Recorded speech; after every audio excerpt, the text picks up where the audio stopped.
সবাইকে আসসালামু আলাইকুম। আজ আপনাদের বানিয়ে দেখাবো গার্লিক পরোটা।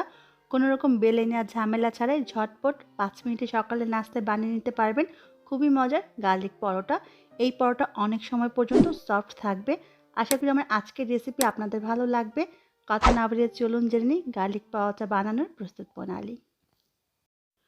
গার্লিক পরোটা বানানোর জন্য একটা বাটিতে নিয়ে নিচ্ছি 2 কাপ পরিমাণ ময়দা। আপনি চাইলে আটা দিয়েও এই পরোটাটা বানাতে পারবেন। এর মাঝে দিয়ে দিচ্ছি 2 টেবিল চামচ পরিমাণ রেগুলার খাবার তেল। আপনি চাইলে মেল্টেড বাটারও ব্যবহার করতে পারেন। প্রতি 1 কাপ ময়দার জন্য 1 টেবিল চামচ তেল অথবা বাটার। এবার দিয়ে দিব রসুন। এখানে আমি রসুনটা সবজি কর্নে দিয়ে একেবারে চিকন করে কুচি করে নিয়েছি। এখানে 1 টেবিল চামচ রসুন কুচি আছে। এবার দিয়ে দিব স্বাদ অনুযায়ী লবণ। দিয়ে দিব 2 টেবিল চামচ পরিমাণ ধনেপাতা কুচি। এবার শুকনো উপকরণগুলো একসাথে খুব ভালো করে মিশিয়ে নিব। খুব ভালো করে মিশিয়ে নেওয়ার পরে আমি পানি ব্যবহার করব। এখানে আমি নরমাল তাপমাত্রার পানি ব্যবহার করছি। এখানে আমি 2 কাপ ময়দার জন্য 2 কাপ পানি ব্যবহার করব। তবে ময়দা বা আটার অনুপাতে পানিটা সামান্য একটু কম বেশি লাগতে পারে। অল্প অল্প করে পানি দিব আর কনসিস্টেন্সিটা আমি আপনাদের দেখিয়ে দিব। আমার আজকে এই ব্যাটারটা বানানোর জন্য 2 কাপ পানি লেগে আরও 4 টেবিল চামচ পানি লেগেছে। দেখিয়ে দিচ্ছি ব্যাটারের কনসিস্টেন্সি কেমন হবে। দেখে নিশ্চয়ই বুঝতে পেরেছেন। আমি আবারও বলছি আজকে আমার এখানে 2 কাপ পানি লেগে আরও 4 টেবিল চামচ পানি লেগেছে। তবে আপনার আটা বা ময়দার উপর ডিপেন্ড করে পানি সামান্য কম বেশি লাগতে পারে। চলে যাব পরোটা বানানোর জন্য। ব্যাটারটা রেখে দেওয়ার কোনো প্রয়োজন নেই। চুলায় একটি প্যান বসিয়ে দিলাম। দিয়ে দিলাম সামান্য একটু তেল। এবার একটা সুতি কাপড় দিয়ে খুব ভালো করে মুছে নিব। তেলের কোনো অবশিষ্ট অংশ যেন না থাকে সেটা খেয়াল রাখতে হবে। এবার চুলাটা একেবারে কমিয়ে দিব।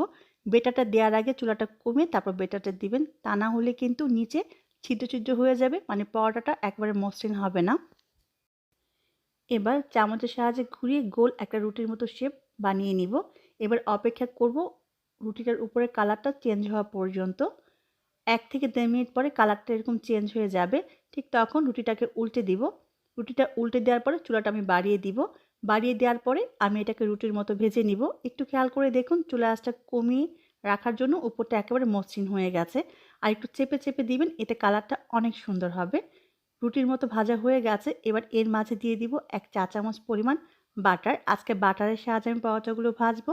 আপনি চাইলে ঘি অথবা নরমাল খাবার তেল দিয়েও পরোটাটা ভেজে নিতে পারেন। এভাবে একটু চেপে চেপে পরোটাটা ভাজবেন, এতে কালারটা কিন্তু অনেক সুন্দর আসবে।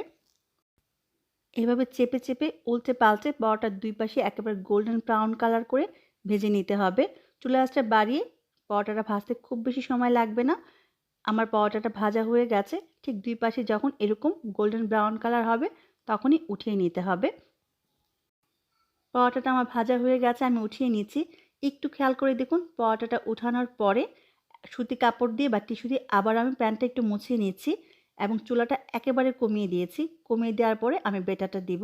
যদি চুলার আঁচ বাড়িয়ে আপনি বেটারটা দেন, আমি আবারও বলছি পরোটার এক সাইড ছিদ্র ছিদ্র হয়ে যাবে এবং মসৃণ হবে না। পরোটাটা দেওয়ার পরে যখন এক পাশ ভাজা হয়ে যাবে, উল্টানোর পরে চুলার আঁচটা বাড়িয়ে একেবারে গোল্ডেন ব্রাউন কালার করে পরোটাগুলো ভেজে নেবেন। ঠিক একইভাবে সবগুলো পরোটা আমি ভেজে নিয়েছি। দেখলেন তো কত সহজেই তৈরি হয়ে গেল খুবই মজার গার্লিক পরোটা। দেখুন একেবারে সফট হয়েছে, 2 পাশেই একেবারে পারফেক্ট পরোটা। আর এই পরোটা কিন্তু অনেক সময় পর্যন্ত নরম থাকে। আশা করি আমার আজকের রেসিপি আপনাদের ভালো লেগেছে। রেসিপি ভালো লাগলে সাবস্ক্রাইব করতে ভুলে যাবেন না। সবাই অনেক ভালো থাকবেন, আমার জন্য দোয়া করবেন। আবারও দেখা হবে। আল্লাহ হাফেজ।